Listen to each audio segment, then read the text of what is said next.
Halo semuanya, selamat datang. Kali ini kita bakal coba pecahin sebuah teka-teki nih. Sebuah tantangan yang jujur aja sering banget bikin pusing para guru dan juga orang tua.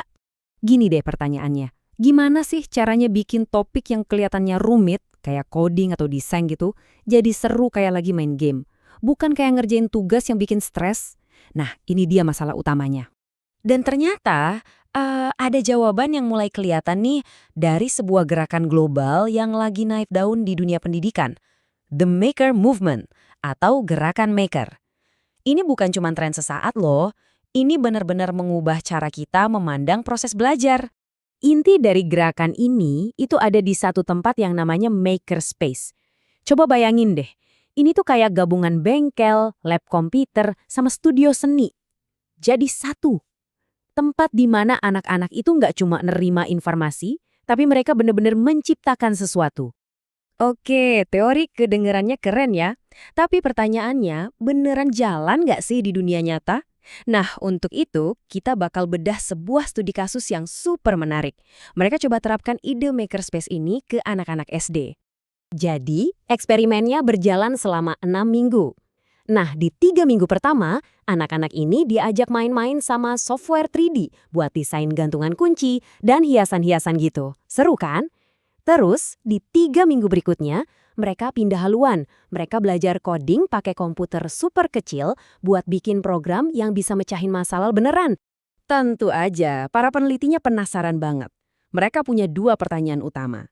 Pertama, anak-anak ini jadi termotivasi nggak sih?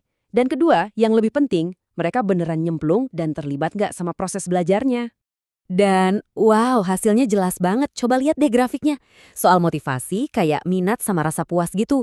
Dan juga keterlibatan, baik secara emosional maupun sosial, skornya tinggi banget. Sebagian besar siswa ngasih nilai di atas 4 dari skala 5. Itu artinya mereka suka banget. Tapi kan angka ya cuma angka. Yang lebih penting itu cerita di baliknya. Ada satu siswa yang bilang gini, "Aku senang sama gantungan kunciku, aku belajar banyak." Sederhana banget ya, tapi dalam maknanya. Ada rasa bangga karena berhasil bikin sesuatu, plus ada pembelajaran yang beneran nyantol.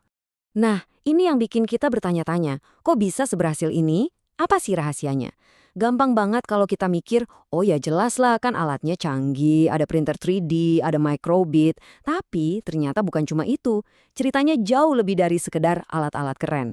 Rahasia sebenarnya itu ada di strukturnya. Yap, bukan di alat yang dipakai, tapi bagaimana keseluruhan kegiatan itu dirancang dari awal sampai akhir. Ada semacam cetak biru atau blueprint tersembunyi yang bikin semuanya berhasil. Nah, para ahli menyebut cetak biru ini sebagai teori aktivitas atau activity theory.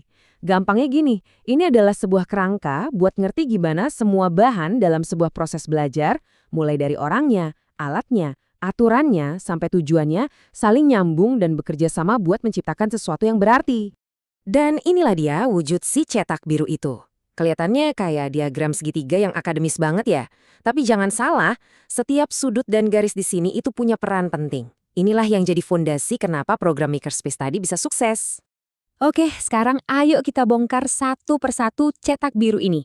Dan yang paling seru, kita bakal pakai kata-kata dari siswanya langsung buat buktiin gimana teori ini benar-benar hidup dan dirasain sama mereka. Oke, potongan pertama dari cetak biru kita, alat atau kalau pakai istilah kerennya, mediating artifacts. Ya, intinya ini adalah semua perangkat lunak dan perangkat keras yang dipakai sama anak-anak itu.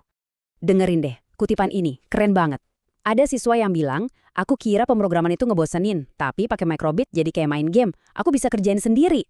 Nah, ini dia kuncinya. Alat yang tepat itu bisa mengubah total cara pandang kita. Sesuatu yang tadinya kelihatan susah, tiba-tiba jadi seru dan bikin kita merasa, wah, aku bisa. Oke, lanjut ke potongan kedua, komunitas. Karena ya belajar itu kan nggak sendirian. Lingkungan sosial di sekitar kita itu pengaruhnya gede banget. Kutipan ini nunjukin banget kekuatan kerjasama. Programming itu nggak susah-susah amat dan seru kalau dikerjain bareng teman sekelas. Tuh kan bener, tugas yang sama kalau dikerjain sendiri mungkin bikin pusing. Tapi begitu bareng teman-teman, malah jadi asyik dan lebih gampang.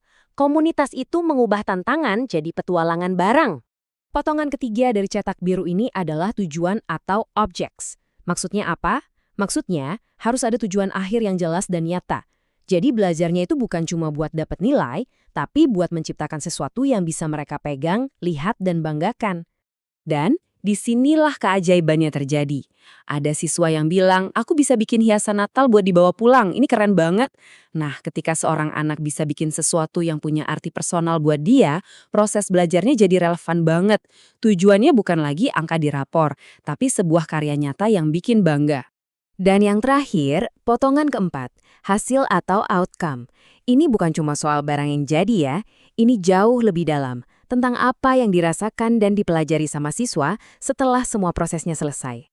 Ini kutipan yang paling kuat menurut saya. Aku senang kerja bareng kelompokku bikin sensor cahaya. Aku ngerasa kayak jadi ilmuwan. Coba deh perhatiin, dia nggak bilang, aku belajar bikin sensor. Dia bilang, aku merasa seperti jadi ilmuwan. Wow! Ini bukan lagi soal dapat ilmu, tapi soal mengubah cara dia memandang dirinya sendiri. Ini puncaknya. Jadi, apa sih poin penting yang bisa kita bawa pulang? Intinya, keterlibatan siswa itu bukan sesuatu yang kebetulan terjadi. Itu bisa kita rekayasa dengan desain yang tepat. Bukan soal teknologinya, tapi soal gimana kita merangkai semua elemen. Alat, komunitas, tujuan, jadi satu kesatuan yang pas. Kalau sistemnya dirancang dengan baik, motivasi itu bakal muncul dengan sendirinya.